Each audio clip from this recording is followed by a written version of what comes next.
அன்பான தோழிகளுக்கு வணக்கம். Welcome to Madhavaram kitchen. நான் உங்கள் சாரதா சுந்தர பிரகாசம். அனைவருக்கும் இனிய விஸ்வாவசு வருட தமிழ் புத்தாண்டு நல்வாழ்த்துக்கள். ஃபர்ஸ்ட் அதை சொல்லிடுறேன். அதுக்கப்புறம் இன்னைக்கு நம்ம ஒரு குல்ஃபி தாங்க பண்ண போறேன். நான் இப்போ வெயில் ரொம்ப அதிகமாக இருக்குல்ல, ஏதாவது ஜில்லுன்னு சாப்பிடணும், ஜில்லுன்னு குடிக்கணும்னு இருக்கோம். நம்ம குல்ஃபி ரொம்ப ஈஸி பண்ணுறது. வீட்டிலவே பண்ணிக்கிட்டோம்னா நம்ம சூப்பராக சாப்பிட்லாம். நான் சாதாரண இந்த பச்சை கவர் பால் தான் எடுத்திருக்கேன். ரொம்ப ஹெவி க்ரீம் பாலெல்லாம் கூட நான் எடுக்கல. இதிலவே நல்லா வரும். உங்களுக்கு கஸ்டர்ட் குல்ஃபி பண்ண போகிறேன் இன்னைக்கு. அது எப்படி செய்யுதுன்னு பார்க்கலாம் வாங்க. இந்த கனமான பாத்திரம் ஒன்று எடுத்திருக்கேங்க. கொஞ்சமாக தண்ணி ஊற்றலாம். ஏன்னா நம்ம பால் அடி பிடிக்காமல் இருக்கிறதுக்கு, ஊற்றுனோடனே அடி பிடிக்காமல் இருக்கிறதுக்கு கொஞ்சமாக தண்ணி ஊற்றிட்டு பாலை இதில் ஊற்றிடுறேன்.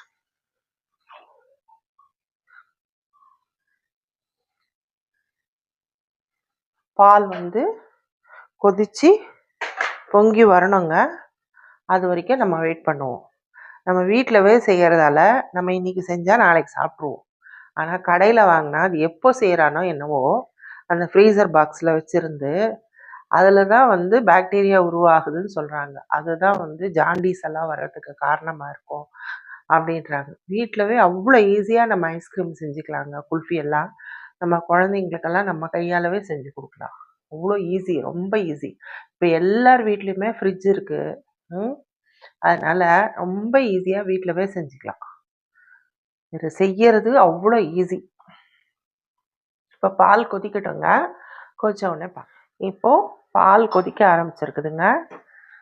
பாருங்க, பால் நல்லா கொதிக்க ஆரம்பிச்சிருக்கு. இப்போ நம்ம சிம்மில் வச்சுட்டு, இது மில்க் பவுடருங்க.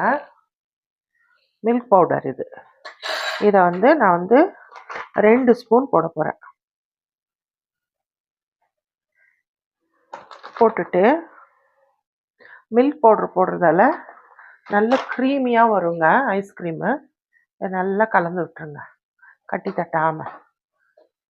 நல்ல க்ரீமியாக வரும் ஐஸ்கிரீம் மில்க் பவுடர் போடுறதால.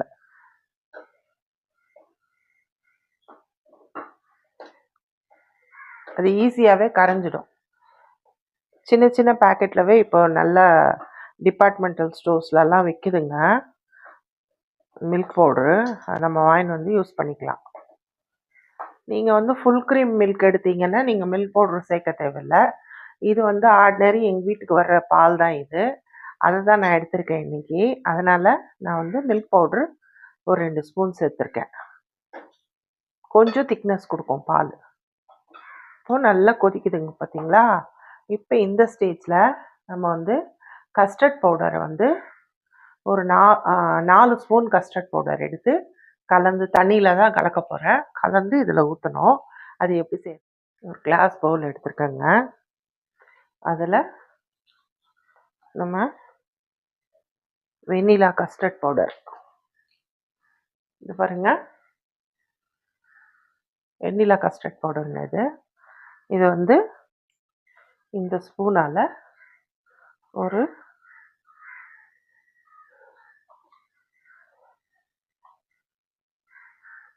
3 ஸ்பூன் சேர்த்தங்க. போதும், 3 ஸ்பூன் போட்டிருக்கேன். போட்டுட்டு இதை தண்ணி ஊற்றி நம்ம நல்லா கலந்துக்கலாம், கட்டி இல்லாமல். கொஞ்சமாக தண்ணி விட்டு கலந்துக்கோங்க.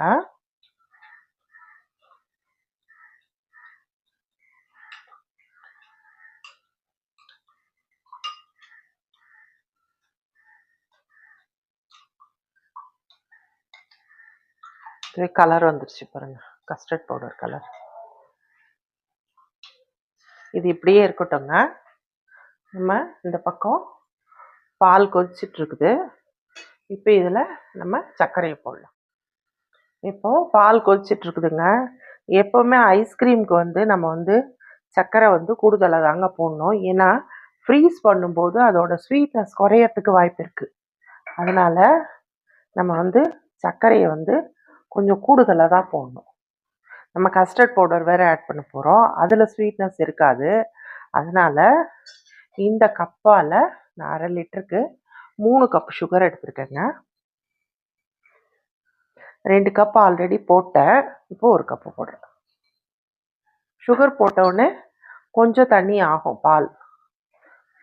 நம்ம இந்த ப்ராசஸ் எல்லாம் சிம்மில் தாங்க வச்சு அந்த கொதிக்கிற வரைக்கும் நம்ம வந்து மீடியம் ஃப்ளேமில் வச்சு கொதிக்க வைக்கிறோமா, அதுக்கப்புறம் சிம்மில் தான் நம்ம வச்சு நம்ம அந்த சுற்றி இந்த ஆடெல்லாம் அந்த இது படியும்ல அதெல்லாம் எடுத்து விட்டு நல்லா வந்து சர்க்கரை கரையிற வரைக்கும் நல்லா இப்படி கலந்து விட்டோம்னா சர்க்கரையும் கரைஞ்சிரும், உங்களுக்கு பாலும் மறுபடியும் கொதிக்க ஆரம்பிக்கும். நம்ம ஆல்ரெடி மில்க் பவுடர் வேறு போட்டிருக்கோம். அதனால் எப்படி இருந்தாலும் இதை வந்து ஆறுனப்புறம் நான் மிக்சியில் போட்டுட்டு தான் மிக்சியில் ஒரு சுற்றிட்டு தான் வந்து நான் வந்து மோல்டில் ஊற்றி ஃப்ரீசரில் வைக்க போகிறேங்க. அதனால் கொஞ்சம் கட்டிகள் இருந்தால் கூட நம்ம அப்பப்போ இது பண்ணிக்கலாம். மிக்சியில் நல்லா இதுவாகிடும். ஆனால் என்ன, அந்த கஸ்டர்ட் பவுடரும் அந்த மில்க் பவுடரும் நல்லா வெந்து வரணும் அது வரைக்கும். ஏன்னா கஸ்டர்ட் பவுடரில் வந்து முக்கால்வாசி வந்து இதுதான் இருக்குது, கார்ன்ஃப்ளோர் தான் இருக்கும். அதனால் அது வேகணும். வெந்து வர்றதுக்கு நம்ம டைம் கொடுக்கணும். இப்போது பால் பாருங்கள் நல்லா கொதித்து ஒரு கால்வாசி சுண்டி இருக்குது. இப்போ இந்த ஸ்டேஜில் நம்ம கரைச்சி வச்ச அந்த கார்ன்ஃப்ளோரை ஊற்றிடலாம். கஸ்டர்ட் பவுடர், கார்ன்ஃப்ளோர் இதை மறுபடியும் இப்படி கரைச்சிக்கோங்க. அது ஃபுல்லாக கீழே போய் செட்டில் ஆகிடும். நம்ம கரைச்சி வச்சா கூட இந்த மேலே தண்ணி மட்டும் நிற்கும், கீழே போய் அந்த மாவெல்லாம் செட்டில் ஆகிடும். இந்த மாதிரி கரைச்சி கொஞ்சம் கொஞ்சமாக ஊற்றிட்டு ஒரு கையால் கொஞ்சம் கொஞ்சமாக ஊற்றிட்டு கொஞ்சம் கட்டி தட்டாமல் சிம்மில் வச்சுருங்க. டோட்டலாக சிம்மில் வச்சிட்டிங்கன்னா உங்களுக்கு நல்லா மாடி பிடிப்போ ஏறி பாருங்க, திக்காயிடுச்சு பாருங்க. இந்த மாதிரி ஊற்றின உடனே திக்காயிடும்.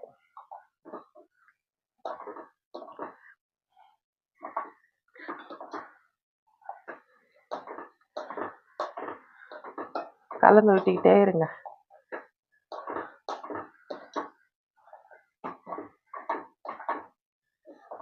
இது ஃபுல்லாக சிம்மிலவே இருக்கணுங்க. அப்போதான் உங்களுக்கு அது கட்டி தட்டாமல் கீழே அடி பிடிக்காமல் இருக்கும்.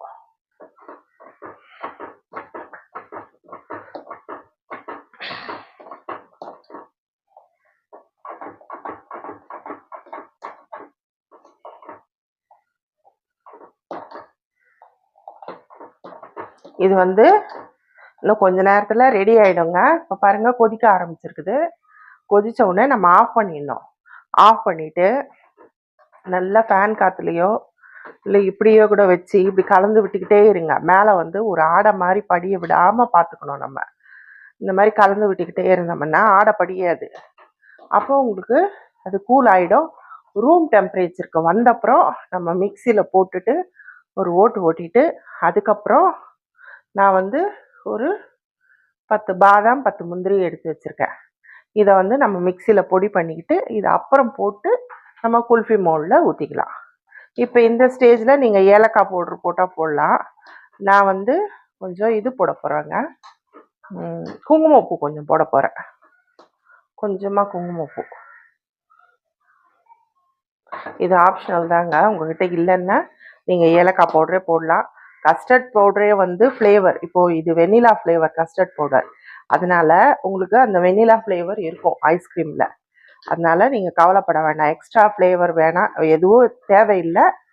நான் என்கிட்ட இருந்ததால் நான் கொஞ்சோண்டு இருந்ததால் அதை போட்டுட்டேன்.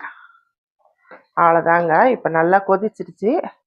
இந்த பாருங்கள், இந்த மாதிரி பபுள்ஸ் வருது பாருங்கள் கொதிச்சு. பாருங்கள் ஒரு மாதிரி புழக்குன்னு கொதிக்குது பாருங்கள்.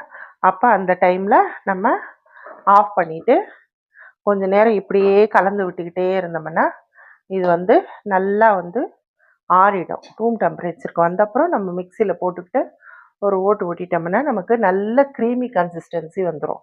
அதாவது மில்க் ஷேக் மாதிரி வந்துடுங்க. அதை அப்படியே கூட குடிக்கலாம். நம்ம மில்க் ஷேக் மாதிரி கீழே நம்ம ஃப்ரீசரில் வைக்காமல் கீழே வச்சுட்டு அதுக்கு கஸ்டர்ட் மில்க் ஷேக்கு அது மேலே ஏதாவது ஒரு வெனிலா ஐஸ்கிரீமோ இல்லை நீங்கள் ஃப்ரூட்ஸ் கூட கட் பண்ணி போட்டுக்கிட்டு அப்படி கூட சாப்பிட்லாம். எல்லாமே நல்லாயிருக்கும். நான் வந்து இன்றைக்கி குல்ஃபி மோல்டில் ஊற்ற போகிறேன். இப்போ நம்ம இதை வந்து ஆஃப் பண்ணிடுறேங்க. இப்போ பாருங்கள், இது நல்லா ஆறிடுச்சு. இப்போது இதை வந்து நம்ம இப்படியே ஊற்றி வச்சா நல்லா இருக்காது. அதனால் இதை வந்து மிக்சியில் போட்டு ஒரு ஓட்டு ஓட்டிக்கலாம்.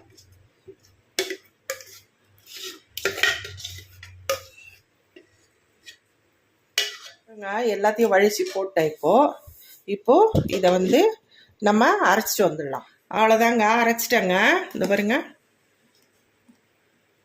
இது இப்படியே கூட நம்ம இது ஃப்ரிட்ஜில் வச்சுட்டு நம்ம கூல் பண்ணி நம்ம குடிக்கலாங்க. இதுதான் மில்க் ஷேக். இது மேலே ஒரு ஐஸ்கிரீம் வச்சுக்கிட்டோம்னா vanilla ice cream, custard milkshake இது.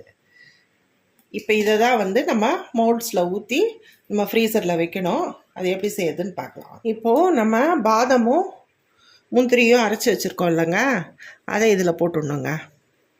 இதில் போட்டுவிட்டா நம்ம சாப்பிடும்போது அந்த நட்ஸு வந்து வாயில் தட்டுப்படும் போது நமக்கு நல்லாயிருக்கும். இப்போ இதை போட்டு இதில் கலந்துடலாம்.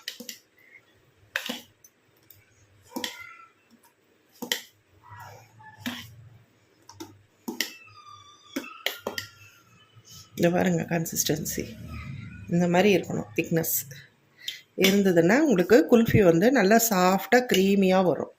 இப்போ இதை வந்து இந்த மாதிரி மவுல்ட்ஸில் ஊற்றிக்கலாம். இது வந்து நான் அமேசானில் ஆர்டர் பண்ணேங்க இந்த மவுல்ட்ஸு. இதுக்கு வந்து மூடி இருக்குது, ஆனால் மூடியில் வந்து மேலே வந்து ஹோல் கிடையாது ஸ்டிக் இன்சர்ட் பண்ணுறதுக்கு. அதனால் நான் மூடி இல்லாமல் தான் நான் வச்சுருக்கேன். இப்போ நம்ம இதில் ஊற்றிக்கலாம்.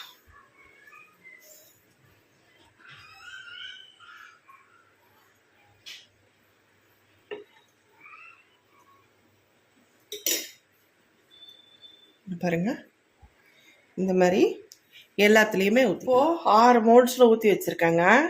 இப்போ உங்ககிட்ட அந்த மாதிரி மோல்ட்ஸ் இல்லைன்னா நம்மக்கிட்ட இந்த சின்ன டம்ளர்ஸு இல்லை டீ குடிக்கிற டம்ளரு, காஃபி குடிக்கிற டம்ளர் இருக்கும்ல, அதில் கூட நீங்கள் ஊற்றி வைக்கலாங்க. அது கூட நல்லாவே இருக்கும், அது கூட நல்லாவே வரும். இப்போது மிச்சம் இருக்குது கொஞ்சம், இந்த பாருங்கள், இன்னும் மிச்சம் இருக்குது. அதை வந்து இது மாதிரி ஒரு இதில் ஊற்றி வைக்கிறேங்க. இது வந்து நமக்கு வந்து ரோல் கட் குல்ஃபி மாதிரி வரும். இதில் ஊற்றிட்டு இதையும் நம்ம ஃப்ரீசரில் வச்சிடலாம்.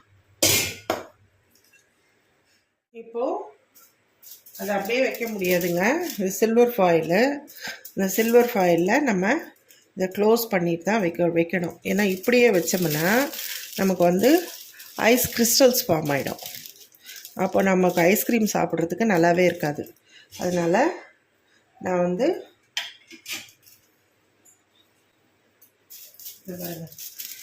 இது சில்வர் ஃபாயில் இதை வச்சு இதில் இப்படி க்ளோஸ் பண்ணி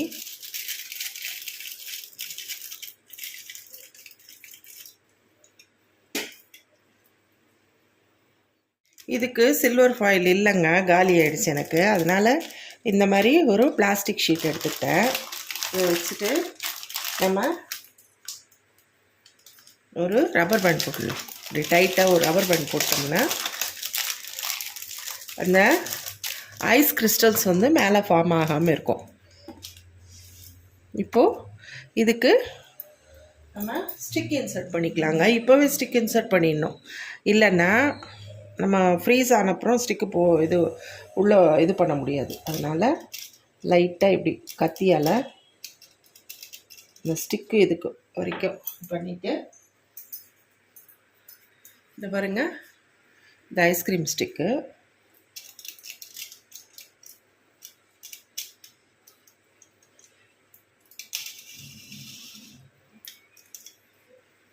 இந்த மாதிரி இன்சர்ட் பண்ணிக்கலாம். இதை பாருங்கள், எல்லாத்தையும் இந்த மாதிரி ரெடி பண்ணிட்டேன். இப்போ நம்ம வந்து இது ஃப்ரீசரில் வச்சுக்கிட்டு ஓவர் நைட் இருக்கணும். இது வந்து ஓவர் நைட்டு எப்படியோ ஒரு 10 to 12 hours நமக்கு வந்து ஃப்ரீசரில் இருக்கணும். ஃப்ரீசர் வந்து ஃபுல் பாயிண்டில் இருக்கணும், ஃபுல்லாக அந்த ஃபுல் ஃப்ரீசிங் பாயிண்டில் வைக்கணும் அந்த அட்ஜஸ்ட்மெண்ட்டு. அது மாதிரி வச்சிங்கன்னா உங்களுக்கு வந்து நல்ல ஃப்ரீஸ் ஆகும். இந்த மாதிரி கவர் பண்ணுறதால உங்களுக்கு ஐஸ் கிறிஸ்டல்ஸ் ஃபார்ம் ஆகாமல் நல்ல நம்ம க்ரீமியாக ஐஸ்கிரீம் கிடைக்கும். இப்போ நம்ம இதை வந்து ஃப்ரீசரில் வச்சிடலாம். இதை பாருங்கங்க, நான் ஃப்ரீசரில் வச்சிட்டேன். இது ஆஃப்டர் 12 hours நம்ம கழித்து நம்ம ஐஸ்கிரீம் சாப்பிட்லாம். அது வரைக்கும் நம்ம பொறுமையாக வெயிட் பண்ணலாம். அவ்வளோதாங்க. இந்த பாருங்கள், குல்ஃபி ஓவர் நைட் வச்சு இப்போ மத்தியானம் எடுத்திருக்கேன். நான் ஒரு 3 பீஸ் தாங்க எடுத்திருக்கேன். இப்போ சாப்பிட்றதுக்கு யாரும் இல்லை, டிஸ்பிளேக்காக எடுத்திருக்கேன். இப்போது இதை நம்ம சர்வ் பண்ணிடலாம். பாருங்க, கொஞ்ச நேரம் ஆர்டினரி வாட்டரில் இப்படி வச்சுட்டு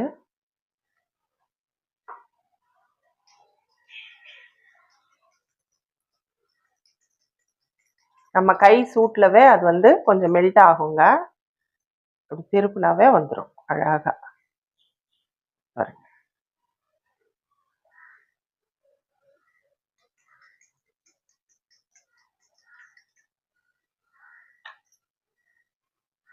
சூப்பரான கஸ்டர்ட் குல்ஃபி ரெடி ஆயிடுச்சு.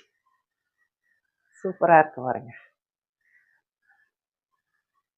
இதை அப்பா கொடுத்துட்டு வந்துடுறேன். இன்னும் 2 இருக்கு, அதையும் எடுத்துடுறேன். இது எங்கள் ஃப்ரெண்டுக்கு.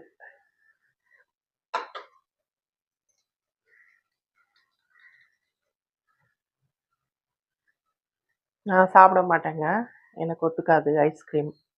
அதனால் செய்யறதோட சரி.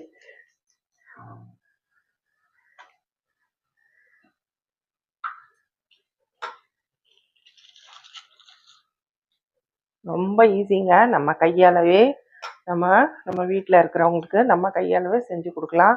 கடையில் வாங்க தேவையில்லை. ரொம்ப டேஸ்டியாக இருக்கும். பாருங்க, எவ்வளோ அழகாக குல்ஃபி ரெடி ஆயிடுச்சு.